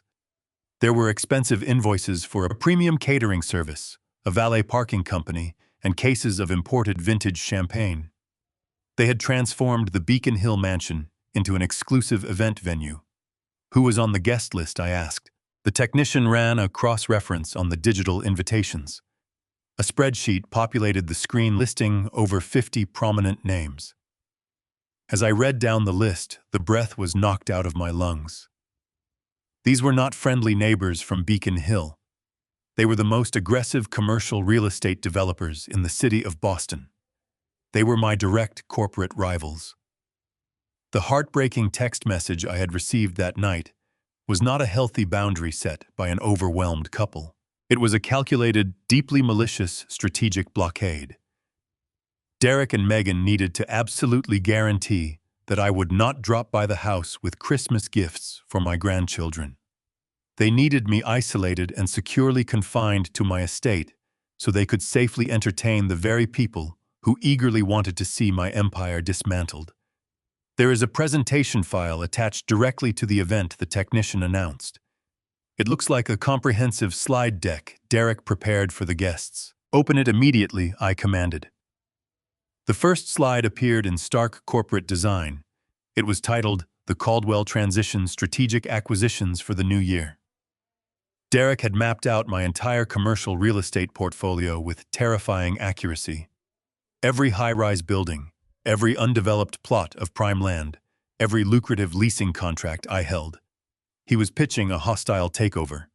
He was promising these rival developers prime pieces of my life's work at steeply discounted rates, essentially selling off my empire for parts to the highest bidders. He needed their capital, observed analyzing the financial projections glowing on the screen. He officially owes Lexington Holdings $15 million. He knows he cannot possibly cover that shadow loan alone. So he brought in your worst enemies. He is offering them guaranteed off-market acquisitions of your absolute best properties in exchange for the liquid cash he desperately needs to pay off the shadow bank and save his own skin. And he was doing all of this in my house, drinking champagne paid for with my credit cards. I said, the bitter irony tasting like ash in my mouth. The meticulous cruelty of the master plan was staggering. They had stood in my foyer on Christmas morning begging for tuition money and weeping about holiday stress when hours before they had been toasting my corporate demise with my greatest adversaries. Megan's endless tears and Derek's rehearsed exhaustion were theatrical performances designed to keep me distracted while they finalized the details of my financial ruin. When exactly does he plan to actually execute this massive sale, I asked, my mind shifting into a cold operational gear. The technician quickly highlighted the final slide of the detailed presentation. It contained a strict, highly aggressive timeline. The closing dates for the property transfers were firmly set for the second week of January. Look at the activation date, Thomas said, pointing a steady finger to a small footnote printed at the very bottom of the timeline. It all clicked together with terrifying precision. The shadow loan from Lexington Holdings was officially in default. The rival developers were waiting eagerly to purchase the stolen assets. But none of that could happen until Derek had the legal authority to sign the transfer deeds. And the absolute only way he could obtain that specific authority was by activating the fraudulent medical power of attorney and the declaration of incompetence. Right after the new year, I whispered the brutal reality of the timeline crashing over me like a freezing wave. Derek had strategically planned a special board meeting for the first Monday after the holiday break.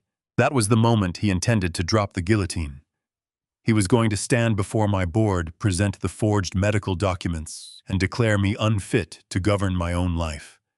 He would assume executive control, finalize the sale of my properties to the rivals who attended his Christmas Eve gala, and pay off his shadow debt before I could even hire a lawyer.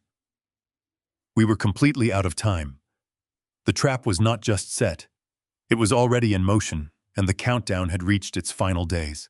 The cybersecurity expert, a brilliant hacker named Julian, suddenly raised his hand, signaling us to gather around his glowing monitor. He had bypassed a secondary firewall, masking a hidden email server on my son's cloned hard drive. A rapid sequence of encrypted messages populated the screen, all originating from a burner address verified by Derek's unique IP fingerprint. The primary recipient was a private contact at Oak Ridge Serenity Estate. I recognized the name immediately. It was an elite, notoriously secured psychiatric facility hidden deep within the completely isolated freezing valleys of the Berkshire Mountains, catering exclusively to discreet, extremely wealthy clients. Julian ran a decryption algorithm breaking the password protection on an attached PDF file. A finalized admission contract materialized before my eyes. The document detailed a permanent involuntary residency specifically tailored for an elderly patient suffering from severe advanced dementia. The intake notes falsely described the incoming resident as dangerously erratic, highly delusional, and prone to violent outbursts requiring heavy sedation. My name was typed clearly at the top of the intake form. Beside the contract, a digitized wire transfer receipt proved a massive deposit of $250,000 had already been fully processed and cleared earlier today. This substantial deposit was stealthily routed through a dummy vendor account tied directly to my own commercial real estate firm. Derek was using my money to finance my permanent imprisonment. Thomas leaned closer to the screen, his jaw clenching as he scrutinized the restrictive admission clauses. He pointed a steady finger at a terrifying legal addendum buried on the third page. The facility strictly prohibited any outside communication phone calls or unapproved visitors for the first 90 days to ensure total clinical stabilization. I would be entirely cut off from the outside world, vanishing without leaving a single traceable clue. The strategic timeline clicked perfectly into place inside my mind with chilling precision. The forced admission date was securely scheduled for January 3rd. That was exactly 2 days after the proposed finalization of the hostile corporate merger. Derek had pitched to my worst rivals. His master plan was a flawless dual annihilation. He intended to physically lock me behind reinforced steel doors and medicated compliance. Simultaneously, he would completely weaponize the fraudulent medical power of attorney we discovered earlier. That piece of paper would immediately grant him absolute legal authority to authorize the swift sale of my entire corporate empire. A supplemental financial spreadsheet decrypted on the adjacent monitor, outlining the exact distribution of the buyout proceeds. The funds generated from liquidating my life's work were explicitly earmarked to instantly wipe out the $15 million shadow loan owed to Lexington Holdings. Derek was effectively sacrificing my freedom and my company to erase the catastrophic debt he had accumulated in secret. He coldly traded my sanity for his financial salvation. Worse still, any remaining capital from the brutal liquidation was aggressively funneled into a newly established offshore trust located in the Cayman Islands, strategically listing Megan as the primary beneficiary. My hands gripped the edge of the heavy mahogany table so intensely that my knuckles turned completely white. The sheer magnitude of their calculated malice stripped the breathable air straight from my burning lungs. I was no longer looking at these actions of an ungrateful, highly entitled son. I was analyzing the methodical blueprint of a sociopathic predator. Derek was completely willing to bury his own father alive inside a sterile, bleak cell just to cover up his reckless mistakes. He had commodified my existence, reducing a lifetime of paternal devotion into a lucrative asset waiting to be brutally harvested. Thomas stepped away from the monitors, quietly opening his leather briefcase to retrieve a fresh legal pad. He uncapped his Mont Blanc pen and immediately began drafting a preemptive federal injunction to block the execution of the forged medical power of attorney. His movements were swift, mechanical, and totally devoid of emotion, matching the sudden freezing temperature of the hotel suite. A blinding cold rage crystallized deep within my chest cavity. It effortlessly eradicated any lingering, pathetic trace of paternal hesitation I might have harbored. I no longer wanted to merely stop my greedy son. I needed to utterly ruin him. I quietly vowed to dismantle his entire existence, tearing away every luxury, every status symbol, and every unearned privilege he possessed. I would systematically strip him down until he was left with nothing but the humiliating reality of his own catastrophic failure. The quiet hum of the computer servers was suddenly the only sound in the war room as I embraced this new, merciless imperative. Julian suddenly interrupted the heavy silence, his fingers flying frantically across the illuminated mechanical keyboard. A deeply buried, heavily encrypted hidden partition on Derek's cloned hard drive had just begun a complex, unexpected decryption protocol. "Mr. Caldwell," Julian whispered urgently, his eyes darting frantically between the scrolling command terminal and my hardened face. "There is a massive concealed directory of backup data here synced directly from the cloud." He isolated a specific subfolder containing audio files pulled from the integrated dashcam system installed inside Derek's luxurious black company vehicle. Julian flagged a highly anomalous file recorded just 3 days ago. The system, metadata indicated, the ignition was completely turned off, yet the interior microphone remained actively recording. The internal cabin sensors confirmed Derek had exited the vehicle, leaving only one single passenger waiting alone inside. Megan had remained perfectly still in the passenger seat, completely unaware that the security system was capturing her every whispered word. The extraction progress bar hit 100%, glowing a vibrant green in the dim hotel light. Julian hovered his computer mouse over the play icon, his hand trembling slightly. The suffocating tension inside the penthouse suite thickened into an impenetrable heavy fog. "You absolutely need to hear this right now, sir," the hacker stated, locking eyes with me. He clicked the button, and the devastating, undeniable sound of the traitorous wife's dark, scheming voice filled the quiet room. The static hiss of the SUV's high-fidelity interior microphone crackled through the penthouse speakers, immediately followed by the rhythmic, manicured tapping of fingernails against the leather dashboard. Megan's voice emerged completely stripped of the pathetic, whining cadence she weaponized during family dinners. Instead, it was dripping with a chilling, predatory velvet as the line connected. "Victor, darling, it's done," she murmured. A deep, resonant male voice answered, instantly recognizable to Thomas, who stiffened beside me. It was Victor Sterling, the notoriously ruthless chief executive officer of Lexington Holdings. They were not merely conducting a shady, illicit transaction. Their intimate, breathless greetings confirmed a deeply entrenched, passionate affair that had clearly been thriving in the shadows for years.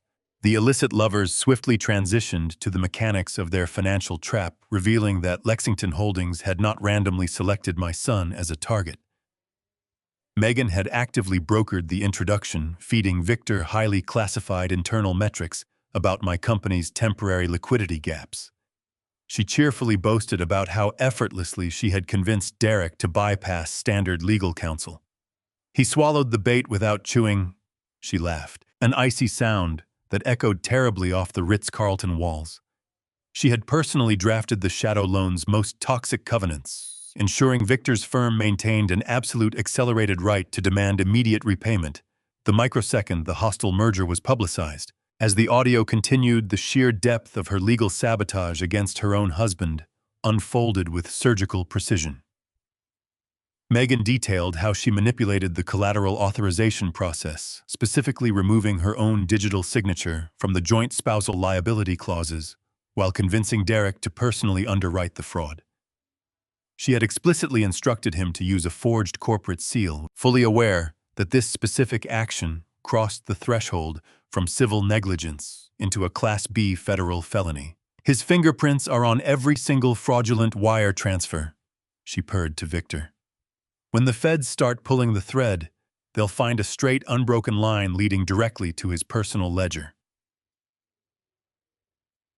The conversation then shifted to the extraction protocol, exposing a devastating international banking maneuver. The Cayman Islands offshore trust we discovered earlier was never intended to harbor Derek's illicit profits. Megan proudly recited the routing numbers for a newly established shell corporation in Belize named Veritas Horizon. This secondary entity was designed to intercept the merger payout mere seconds after it hit the Cayman account. Victor confirmed his proprietary algorithms were programmed to automatically sweep the funds into their joint offshore holding the very moment the corporate sale cleared escrow. Derek would be left staring at a completely empty frozen ledger while assuming a catastrophic banking glitch had occurred. Megan's timeline for the divorce proceedings added another layer of absolute depravity to the conspiracy. She gleefully informed Victor that she had already retained a notoriously aggressive divorce litigator operating quietly out of Delaware to avoid local Boston leaks. The exact morning Derek executed the medical power of attorney and initiated my institutionalization, she planned to formally file for an emergency separation. Her legal strategy was built on framing herself as a terrified, financially abused spouse, desperately fleeing a husband, exhibiting erratic criminal behavior. She calculated that a sympathetic family court judge would grant her temporary control over Derek's remaining legitimate assets before the FBI even drafted their first indictment. Sitting in the dim hotel suite, the physical reality of the audio settled into my bones like lead. Thomas Mitchell exhaled a long, shaky breath, removing his silver-rimmed glasses to pinch the bridge of his nose. For a seasoned corporate attorney who had navigated hostile takeovers and vicious boardroom brawls for 3 decades, even he was visibly rattled by the sheer magnitude of the domestic treason. The hierarchy of predators in this scenario was staggering. My son had sold his soul to steal my empire, completely oblivious to the fact that his wife was standing right behind him, holding a perfectly sharpened blade to his throat. Operating entirely on the audio's new clues, Julian instantly pivoted his cyber assault toward the Belize shell corporation Megan had mentioned. His dual monitors flooded with fresh, deeply buried data packets, detailing Veritas Horizon's corporate registry. Within minutes, the hacker unearthed scanned copies of 2 expedited golden passports, purchased through a specialized citizenship by investment program in Malta. The travel documents featured pristine, recently taken photographs of Megan and Victor Sterling. Their private jet charter was already fully funded and placed on standby at Hanscom Field, scheduled to depart within a narrow 4-hour window, immediately following the January 3rd corporate merger announcement. Thomas quickly parsed the newly downloaded offshore incorporation bylaws, identifying the ultimate legal endgame of Victor's syndicate. If Megan's elaborate extraction successfully bypassed international banking regulators, my entire commercial real estate legacy wouldn't simply be sold to my Boston rivals. The hostile buyers were actually subsidiary fronts secretly controlled by Lexington Holdings. Victor was essentially orchestrating a multi-tiered corporate cannibalization. He would acquire my life's work for pennies on the dollar, through the orchestrated default, legally sanitize the stolen assets through an offshore bankruptcy loop, and leave Derek holding the bag for a $15 million crater. A bitter, almost poetic sense of justice washed over the blinding anger I felt toward my son. Derek had arrogantly discarded his own flesh and blood, operating under the delusion that he was the apex mastermind of this treacherous Christmas coup. He had traded his father's sanity and freedom for the illusion of ultimate power, completely blind to the fact that he was merely a useful idiot. He had been meticulously fattened up for the slaughter by the very woman sharing his bed, eating at his table, and pretending to build a future with him. The final click of the recording echoed with a chilling finality, leaving behind a heavy, suffocating silence in the war room. I stared at the frozen audio waveform on Julian's monitor, my mind reevaluating every single interaction I ever had with my daughter-in-law. Derek had willingly transformed himself into a greedy patricidal monster, ready to destroy the man who gave him everything. But the staggering revelation laid bare before me proved an even darker reality. My son was indeed a monster, but he was a monster, being effortlessly played by an infinitely more lethal calculating predator. Thomas Mitchell yanked his smartphone from his tailored vest pocket, his thumb hovering over the contact icon for his liaison at the Federal Bureau of Investigation's white-collar crime division. I reached across the glass table, my hand clamping firmly over his wrist to halt the movement. Thomas stared at me, his eyes wide with urgency and alarm. He argued that allowing a $15 million conspiracy to fester for another hour would constitute a catastrophic dereliction of our legal duties. I coldly reminded him that dropping a federal tactical unit onto my corporate headquarters would instantly trigger an automated regulatory freeze from the Securities and Exchange Commission. My commercial real estate empire would be locked in a suffocating Department of Justice audit for the next decade. The moment the feds seized our internal ledgers, the board of directors would panic and halt active construction projects across the eastern seaboard.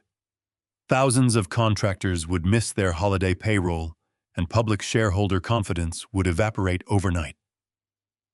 I refused to let my life's work become collateral damage in a federal investigation. Instead, I demanded we handle the assassination of my son's illegitimate empire, internally utilizing the power of my private capital. Thomas lowered his phone, realizing my objective was no longer a legal defense, but a silent, internal corporate execution. I instructed my chief financial officer, who had just joined our secure virtual room, to immediately liquidate $40 million from my untouchable municipal bond portfolio. This specific cash reserve was legally segregated from the primary company trust, rendering it completely invisible to Derek Megan or their rogue accomplices. The funds were originally earmarked for a massive philanthropic endowment, but the circumstances demanded I convert those charitable assets into an unstoppable financial weapon. The capital would be fully mobilized and sitting in an untraceable holding account based in Liechtenstein within 24 hours, entirely bypassing the sluggish American banking bureaucracy. Julian pivoted his monitors to display the deeply layered corporate hierarchy of Lexington Holdings. Our hacker had just exposed a critical vulnerability within Victor Sterling's aggressive syndicate. Lexington was not an independent apex predator. They were a highly over-leveraged subsidiary owned entirely by Atlas Global Bancorp, a notoriously conservative financial institution operating out of Zurich. Atlas Global's executive board despised unpredictable market volatility and maintained a zero-tolerance policy for rogue executives engaging in felony fraud. Victor was currently hiding the illegal mechanics of Derek's shadow loan from his Swiss overlords, creating the perfect blind spot for my ambush. I mapped out the surgical debt acquisition strategy that would bypass Victor entirely. We were going to approach Atlas Global Bancorp directly through an anonymous proxy firm. My proxy would offer the Swiss executives a 20% cash premium to instantly purchase Derek's toxic $15 million promissory note. For a conservative banking conglomerate staring down the barrel of an impending global recession, an immediate, risk-free cash buyout at a premium was an absolutely irresistible proposition. They would sign over the debt portfolio before Victor even woke up to realize his leverage had been sold out from under him. Thomas typed on his laptop, pulling up the regulatory statutes of the Uniform Commercial Code governing the transfer of corporate liabilities. He confirmed that executing this silent acquisition would instantly transfer every single predatory covenant penalty clause and collateral right directly into my personal possession. I would legally inherit the absolute authority to trigger an immediate catastrophic default. I instructed Thomas to secretly draft a secondary legal rider linking the debt's acceleration clause to any sudden alterations in Derek's marital status. When Megan filed her emergency divorce papers, she would unwittingly detonate the financial explosive designed to obliterate her husband. To authorize the international wire transfer, I retrieved a biometric token from the hidden lining of my overnight bag. I pressed my thumb against the glowing scanner, bypassing the dual-factor authentication protocols that shielded my deepest offshore reserves. The small device chimed softly, confirming the successful release of funds into our staging account. I watched the digital ledger on Julian's screen update in real time, the string of zeros representing the lethal ammunition required to finalize our corporate counterstrike. The speed of the transaction proved that true power was not defined by titles, but by unrestricted weaponized liquidity. Thomas paced the penthouse, wiping a thin layer of sweat from his forehead with a monogrammed silk handkerchief. He cautioned that executing a hostile debt buyout of this specific magnitude to intentionally bankrupt an immediate family member skirted the edge of financial vigilantism. I silenced his ethical hesitation by offering him a permanent, highly lucrative seat on the restructured executive board of my holding company. I needed my attorney to be as ruthless as the enemies plotting against me. Thomas paused, slipping his handkerchief into his pocket, and gave a sharp, definitive nod, cementing his loyalty to the upcoming massacre. Julian finalized the architecture of an untraceable encrypted voice-over Internet protocol communication channel. This specialized digital bridge was routed through a dozen proxy servers in Eastern Europe, designed specifically to penetrate Atlas Global Bancorp's elite corporate firewall. It allowed me to bypass their administrative gatekeepers and connect directly to the private, unlisted extension of their chief risk officer in Zurich. The hacker tapped the enter key one final time, causing a green secure connection icon to blink steadily in the center of the presentation monitor. The digital pathway to my enemies was officially open, waiting for my absolute command. I stood adjusting my cuffs with icy precision. The blinding rage from an hour ago had sublimated into terrifying absolute calm. I approached the glowing microphone, staring at the blinking green icon representing the ultimate destruction of my son's rebellion. I placed my hands against the glass, looking at my attorney. I don't just want them in jail, Thomas. I want them to look into my eyes as they lose everything. Get me the parent bank of Lexington Holdings on the line. The encrypted line clicked, connecting directly to Klaus Richter, the chief risk officer at Atlas Global in Zurich. Speaking through a synthesized voice filter to mask my identity, my hired proxy introduced our newly formed shell corporation, Vanguard Capital. Richter initially balked at the unsolicited weekend call, demanding proper corporate protocol before entertaining any proposals. My proxy instantly transmitted the undeniable proof of funds, an irrevocable letter of credit drawn from the Liechtenstein reserves, representing a clean 20% premium over the distressed asset current book value. The tone of Richter shifted abruptly from standard Swiss arrogance to acute commercial interest. To ensure absolute operational security, he mandated a strict, immediate compartmentalization protocol, completely isolating Lexington Holdings from the impending transaction.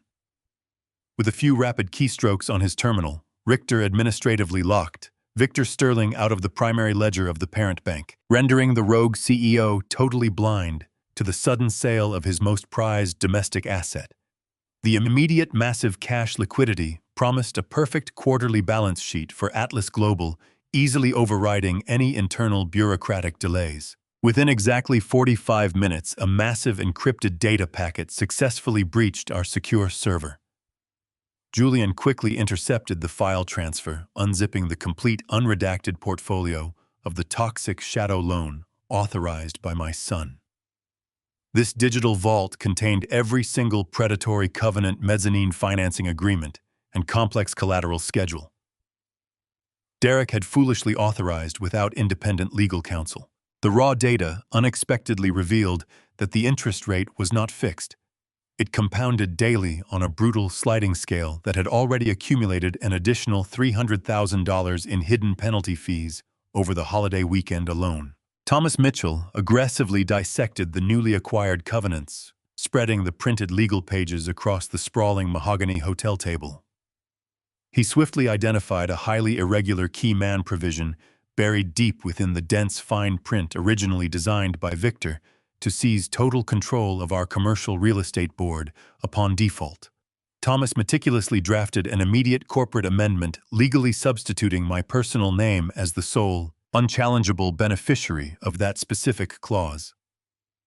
I was officially granted unilateral, uncontestable foreclosure rights over every single financial asset tied directly to the borrower, entirely bypassing the standard 90-day judicial review period typically mandated in Massachusetts. A private, heavily armed courier arrived at the penthouse at dawn on Saturday morning. Two stern security guards delivered a locked titanium briefcase containing the physical wet ink promissory notes, endorsed and notarized by the Swiss consulate, overnight. Breaking the crimson wax seals, I ran my fingers over the frantic signature of Derek scrawled carelessly at the bottom of the master contract.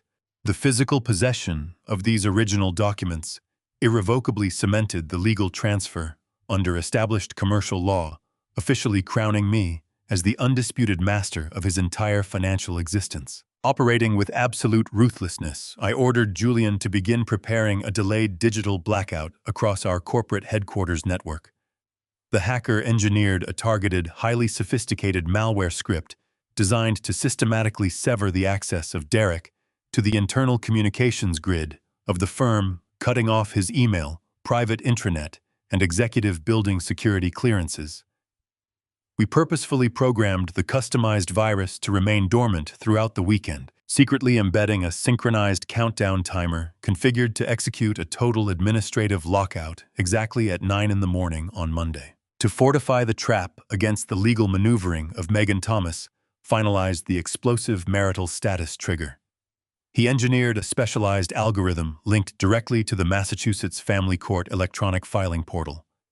The precise moment the automated system of the court registered any formal petition for divorce or legal separation under her name, it would transmit an invisible ping to our server. That singular digital ping was hardwired to instantly detonate the acceleration clause of the loan, demanding the immediate cash repayment of the entire principal balance. Sunday afternoon brought an unexpected, highly lucrative secondary target into our crosshairs. Tracing the title history of the Beacon Hill property, Thomas discovered that the primary mortgage was held by a struggling regional lender, desperate for immediate cash injections. Utilizing a completely separate offshore holding company named Ironclad Equities, I executed a silent buyout of that specific residential mortgage portfolio. I was no longer merely the master of the corporate debt belonging to Derek.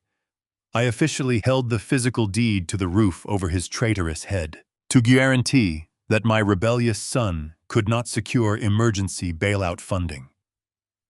I initiated a preemptive credit freeze on his remaining liquid assets. Julian infiltrated the national credit bureaus, using my status as the primary corporate guarantor for Derek. The hacker filed a series of automated fraud alerts, effectively plunging the personal credit score of Derek into the ground. Any desperate attempt he made to secure a bridging loan, open a new line of credit, or even access his backup savings accounts would be met with a hard denial. Monday morning finally dawned with a blinding blizzard sweeping violently across the frozen Boston harbor. The chaotic weather grounded all private aviation at Hanscom Field, effectively destroying the 4-hour escape window to Malta, prepared by Megan and Victor. I dressed methodically in a bespoke charcoal suit, selecting a blood-red silk tie to mark the occasion. I slipped the notarized master promissory note into the inner pocket of my tailored winter overcoat, feeling its heavy presence pressing firmly against my chest like a concealed weapon. We slowly descended into the subterranean parking garage, boarding a reinforced bulletproof black SUV hired specifically for this final excursion. The heavy vehicle crawled through the city streets, heading deliberately toward my corporate headquarters located in the financial district. My smartwatch suddenly illuminated with a silent calendar notification, confirming that the emergency board meeting of Derek was scheduled to commence in exactly 12 minutes. My son was currently standing proudly at the polished mahogany podium, straightening his silk tie, completely unaware that he was walking blindly into an inescapable, meticulously designed corporate slaughterhouse today.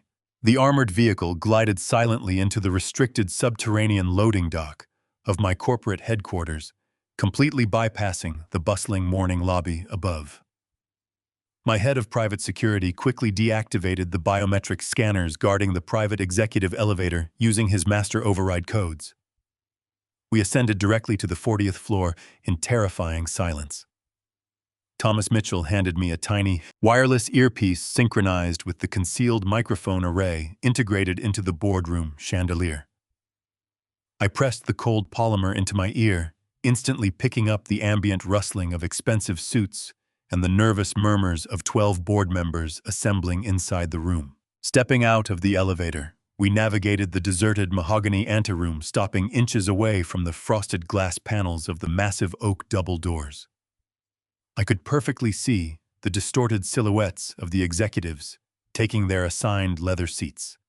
At exactly 9 o'clock, the sharp, authoritative tap of a crystal gavel echoed loudly through my earpiece. Derek called the unscheduled emergency session to order. His voice carried a manufactured tremor, a meticulously rehearsed vocal crack designed to project the unbearable burden of a grieving son. He solemnly declared this morning to be the darkest moment of his professional career. Sitting entirely separated from the corporate officers in the VIP gallery row was Megan. She wore a modest, deeply conservative black designer dress, expertly projecting an aura of devastated spousal support. She occasionally dabbed the corners of her eyes with a lace tissue, performing her deceptive role flawlessly. Flanking her were three unfamiliar men clad in aggressive Italian suits. I instantly recognized their specific corporate insignias. They were the senior acquisition proxies from my most vicious commercial rival, waiting quietly in the shadows to formalize the hostile takeover. They looked incredibly eager to dismantle my life work this very morning. Derek initiated the digital projector, casting a high-resolution scan of a heavily redacted medical file onto the massive primary screen at the front of the room. The glowing document prominently featured the forged signature and official seal of a highly respected Boston neurologist. Taking a deep theatrical breath, my son gravely announced the fabricated diagnosis to the shocked room. He claimed that after months of secret consultations, I had been officially diagnosed with rapidly progressing frontal lobe dementia. He explicitly described my current cognitive condition as terminal, dangerously volatile, and actively deteriorating beyond any reasonable hope of medical recovery, according to his poisonous narrative. This sudden neurological collapse perfectly explained my complete absence during the holiday weekend and completely justified my bizarre, erratic isolation. He painted a terrifying picture of a compromised founder making catastrophic, unhinged decisions strictly behind closed doors. Derek smoothly argued that my escalating cognitive failure had placed our entire commercial real estate portfolio, along with thousands of employee pensions, into a state of imminent, unrecoverable jeopardy. The performance was nauseatingly brilliant, leveraging their natural financial anxieties against my physical absence. He paused to let the devastating severity of his words sink into their panicked minds. Without allowing the board a single second to properly process the devastating medical update, Derek officially invoked the fraudulent legal documentation. He directed the corporate secretary to distribute hard copies of the illicit injunction to every seated member. With a practiced look of profound sorrow, he unilaterally declared himself the absolute uncontested conservator of my estate. By operational default, he simultaneously pronounced himself the immediate acting chief executive officer of the entire holding company, effectively usurping my throne in a bloodless coup. He confidently assured the room that this transition was purely an administrative necessity to save the struggling corporation. The boardroom instantly erupted into a chaotic cacophony of overlapping panicked questions. Arthur Pendleton, my veteran financial officer, immediately slammed his hand on the polished table, loudly demanding an independent medical verification and a secondary legal review. Derek efficiently neutralized the sudden dissent, citing strict federal health privacy laws that permanently shielded the primary diagnostic files from internal corporate audits. He aggressively pointed to the notarized stamps on the distributed packets, falsely assuring the frightened executives that the hostile transition of power was already legally binding and formally recognized by the state judiciary system as an irreversible legal mandate today. Moving with predatory speed to capitalize on their profound disorientation, Derek gestured toward the three rival proxies sitting quietly near Megan. He framed the impending hostile acquisition not as a surrender, but as a miraculous strategic emergency merger. He claimed these specific buyers had generously offered to inject massive immediate capital to stabilize our highly vulnerable stock prices. Derek insisted that signing the merger today would permanently secure the equity of every shareholder before the devastating news of my supposed mental destruction leaked to the ruthless financial press. He passionately urged the board to vote immediately to prevent total bankruptcy. The corporate secretary obediently handed out the thick, leather-bound resolution folders containing the finalized terms of the merger. The rival executives uncrossed their legs shifting forward like starving vultures smelling fresh blood in the water. From the periphery of the room, Megan allowed her mask of grief to slip for a fraction of a second. She flashed a triumphant, terrifyingly arrogant smirk directly at the lead proxy, tasting the impending victory of her $15 million extraction protocol. The stunned board members reached slowly for their silver pens, feeling completely cornered by the fabricated crisis and the ticking clock. I pulled the wireless earpiece from my ear, crushing it slowly inside my clenched fist. The digital terminal resting safely in my pocket buzzed once, silently confirming that Julian had just successfully disabled Derek from accessing any administrative systems across the entire building. The trap was permanently sealed, leaving no possible avenue for his escape. I nodded sharply to Thomas Mitchell, signaling the final phase of the corporate execution. I stepped forward immediately, confidently placing both of my hands firmly against the heavy brass handles of the towering oak doors, ready to obliterate their entire reality in one swift motion. The heavy brass handles yielded to my forceful push, throwing the massive oak doors wide open with a concussive thud that rattled the crystal water pitchers on the conference table.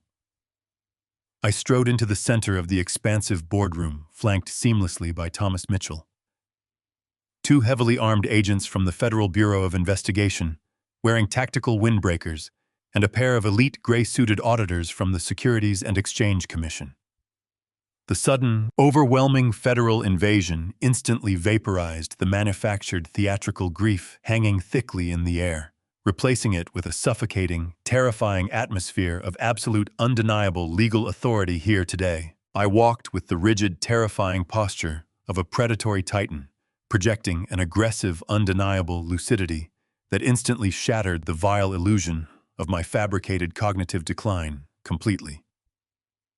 Derek physically recoiled behind the mahogany podium, his mouth hanging open in sheer, unadulterated terror as the expensive laser pointer slipped from his trembling fingers and clattered loudly onto the polished hardwood floor.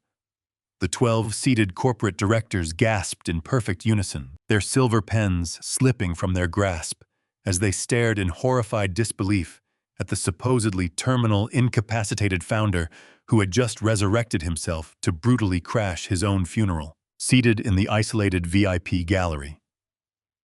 The three hostile acquisition proxies instantly recognized the lethal, catastrophic shift in the corporate atmosphere. The lead rival executive cursed sharply under his breath, instinctively reaching into his tailored wool jacket to blindly text his superiors about the unexpected federal ambush. Before his thumb could even tap the illuminated glass screen, one of the federal agents stepped sharply to the side, physically blocking the only exit and verbally commanding everyone to keep their hands entirely visible above the table. The executive boardroom was now officially designated as an active locked-down federal containment zone. I completely ignored the pathetic, wet, stammering, sputtering continuously from my son's pale, bloodless lips marching directly toward the head of the immense boardroom table to reclaim my rightful executive throne.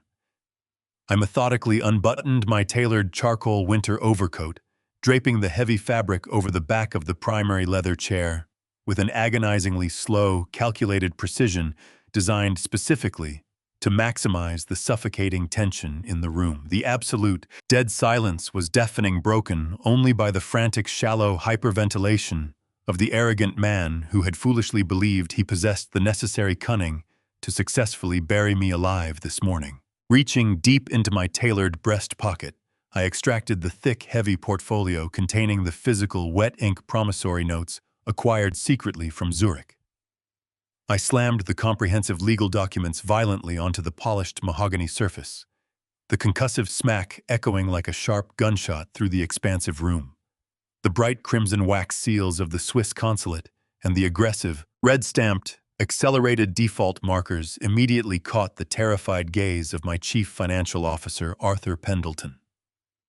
The veteran executive leaned intensely forward, squinting through his bifocals at the unprecedented financial ordinance I had just deployed onto the center of the table. "You absolutely cannot authorize the hostile sale of my company, Derek," I stated, my voice echoing with an icy, booming authority that commanded immediate, absolute submission from every single living soul present.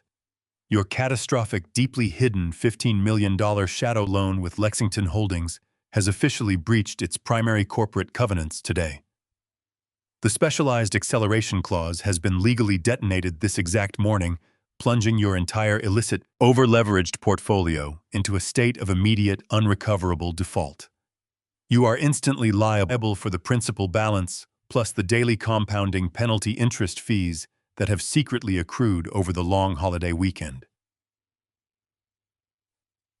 The board members murmured in profound, paralyzed shock, frantically whispering among themselves as the sheer devastating scale of the concealed debt was suddenly exposed to the cold, harsh daylight. I leaned aggressively over the table, bringing my face inches away from my son's sweating, horrified, and completely defeated visage. I did not simply block your treacherous merger transaction, Derek. I completely bought out your extreme leverage directly from Atlas Global Bancorp in Europe, effectively rendering me your new, undisputed, and sole overriding creditor. I now own every single ounce of debt you foolishly signed your name to in secret.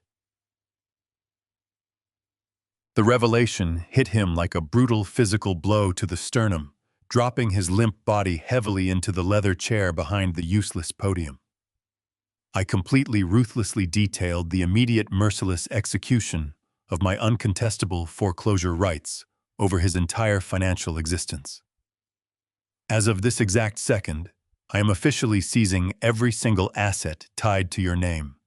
That includes the immediate freezing of your personal checking accounts, the repossession of your luxury vehicles currently sitting in the garage downstairs, and the absolute forfeiture of the Beacon Hill mansion you slept in, which my shell company now legally owns. In a desperate, wildly panicked attempt to verify the apocalyptic financial damage, Derek frantically hammered the keys on his administrative laptop to access his private offshore banking portals. The massive projection screen behind him instantly flashed a harsh, brilliant red, broadcasting a brutal, access permanently denied error code engineered by Julian's previously dormant malware. The horrifying realization that he had been entirely digitally erased from the secure corporate network, completely locked out of his own stolen wealth and administrative privileges, finally broke the last remaining fragile shred of his arrogant facade right in front of the watching corporate board. Seeking any possible lifeline in the rapidly collapsing room, Derek swiveled his head violently towards the VIP gallery, his desperate pleading eyes locking onto Megan for immediate spousal support or an emergency legal contingency plan. He silently begged the woman he thought was his loyal partner in crime to magically save him from the descending financial guillotine. Anticipating his exact pathetic final move, I reached into my tailored trousers, my fingers wrapping around the cold, metallic edges of the digital receiver. Maintaining unbroken lethal eye contact with my son, I slowly raised the high-fidelity audio recorder high into the air. I depressed the tactile play button on the digital device, instantly broadcasting the crystal-clear dashcam recording through the boardroom's integrated surround sound speakers. Megan's velvet predatory voice washed over the paralyzed executives, explicitly detailing her clandestine affair with Victor Sterling and outlining the offshore Belize extraction protocol. The pristine acoustics of the corporate suite amplified her ruthless mockery of Derek's gullibility, exposing her premeditated strategy to file for emergency divorce and leave him holding the bag for federal fraud. Every single executive stopped breathing, their eyes darting wildly toward the woman in the VIP gallery who had just been unmasked as the ultimate architect of this multi-tiered financial treason. Derek's knees buckled entirely, his rigid posture dissolving as he collapsed heavily onto the carpeted floor beside his vacant leather chair. The devastating realization that he was merely a disposable pawn manipulated into sacrificing his own father by the wife he intended to shower with stolen millions completely shattered his remaining psychological defenses. Megan violently kicked back her designer chair, scrambling frantically toward the secondary fire exit located near the catering alcove. Before her manicured hand could even graze the brass panic bar, the lead SEC auditor stepped sharply into her path, crossing his arms and physically barricading her only avenue of escape. The senior FBI agent flanking my left side signaled his partner, and they advanced with lethal practiced synchronization toward my trembling son. The harsh metallic ratcheting of heavy steel handcuffs echoed brutally through the silent room as they pinned Derek's wrists securely behind his back. The lead agent recited the Miranda warning with mechanical efficiency, loudly declaring the specific unbailable federal charges of Class B bank fraud and aggravated medical forgery. Derek craned his neck, locking his tear-filled, terrified eyes with mine in a silent, desperate plea for a miraculous paternal intervention. I offered him nothing but an icy, impenetrable glare of absolute closure. Simultaneously, the second tactical agent apprehended the struggling, shrieking figure of my daughter-in-law near the barricaded fire door. Megan wildly invoked the name of Victor Sterling, demanding her illegally retained Delaware attorney, and screaming that she was a protected corporate whistleblower. The arresting officer effortlessly secured her wrists, calmly informing her that international authorities had already grounded Victor's private jet on the runway in Malta less than 60 minutes ago, effectively severing her golden parachute. She was officially charged with interstate wire fraud and criminal conspiracy. Her extravagant, venomous facade entirely destroyed as she was forcefully marched out of the corporate suite. Turning my attention back to the completely stunned corporate officers, I issued my first undeniable directive as the reinstated chief executive. I pointed a steady, uncompromising finger at the three rival acquisition proxies cowering in the gallery, ordering them to vacate my building within 30 seconds or face immediate federal indictments for corporate espionage. They scrambled out the primary double doors, leaving their leather-bound merger proposals abandoned on the mahogany table. The remaining 12 board members, desperate to salvage their own lucrative positions, unanimously passed an emergency verbal resolution, right then and there, to permanently void every single executive action my son had ever authorized. 3 months after that boardroom massacre, the final battleground shifted to the sterile oak-paneled walls of the federal courthouse in downtown Boston. I sat in the front row of the gallery, my posture rigid, flanked by Thomas Mitchell. The air inside the room was heavy and absolute. When the heavy side doors opened, federal marshals escorted Derek and Megan into the room. The metallic clinking of heavy chains echoed brutally against the hardwood floors. They had been entirely stripped of their Beacon Hill arrogance, their imported cashmere, and their platinum cards. Instead, they wore the glaring, humiliating orange jumpsuits of federal inmates. Derek looked like a hollowed-out shell of the man he once was. His shoulders were slumped, his face unshaven, and his eyes completely vacant. But Megan, true to her sociopathic nature, still believed she could manipulate her way out of the abyss. As she took the stand before the federal judge, she launched into the performance of a lifetime. "Your Honor, please." Megan sobbed, her voice trembling with perfectly calibrated fragility. She wiped a tear from her pale cheek, playing the role of the ultimate victim. I was terrified. Victor Sterling and my husband forced me into this. I am just a mother trying to protect her children.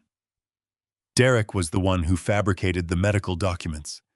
He financially abused me, and I was too scared to speak up. I had no idea about the offshore accounts in Belize until it was too late. It was a masterful, sickening lie. For a split second, I saw a flicker of sympathy in the eyes of the jury.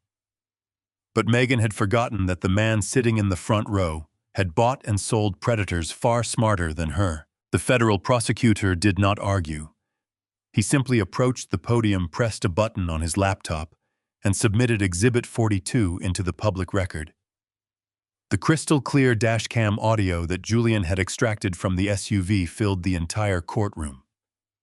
Megan's velvet calculating voice bounced off the high ceilings, echoing her cruel laughter as she boasted to Victor Sterling about manipulating her gullible husband.